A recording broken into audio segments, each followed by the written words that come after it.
fear not, because capitalism is doing a magnificent job at undermining itself by creating technologies that it cannot survive. All these wonderful recent technological innovations and revolutions are making corporations absolutely irrelevant. Very soon, when economies of scale have been destroyed by the combination of the internet and 3D printing, there will be no need to have Volkswagen. There will be no need to have any of the corporations that have become part and parcel of corporate capitalism. We will have the capacity with these technologies very soon, sooner than we think, to produce immense wealth, to replace a lot of the chores, actually all of the chores, all the repetitive work, including intellectually repetitive work that most doctors and most lawyers actually do these days, with machines, once machines pass the Turing test. Then we are going, as a species, we're going to have a choice. We have a choice between two science fiction movies. One is Star Trek, which is the ideal communism. They are all sitting around, not working. They have a hole in the wall that produces anything they want. And they have philosophical discussions and explore the universe. That's communism.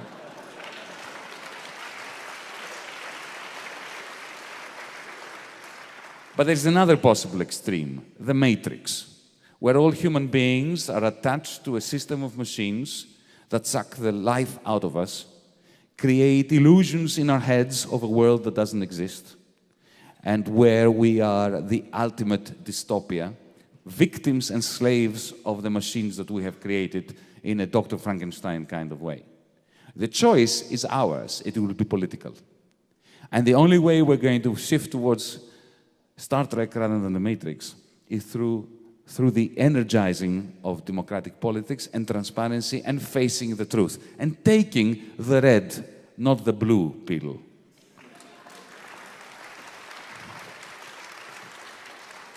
Further on the question of technology, I remember we were having, I think we were together in the Ecuadorian embassy, and we were having a discussion with Julian Assange. And Julian said something really worrying and probably true. We are losing the 16-year-old, 17-year-old, 18-year-olds in Mumbai, in Portugal, in Ghana, who dream of producing the next app, the next killer app that will net them €1 billion or dollars. They don't give a damn about us, about whistleblowers, about politicians. They just want to be the next Google, the next Steve Jobs, the next Spotify inventor, the next inventor of Instagram.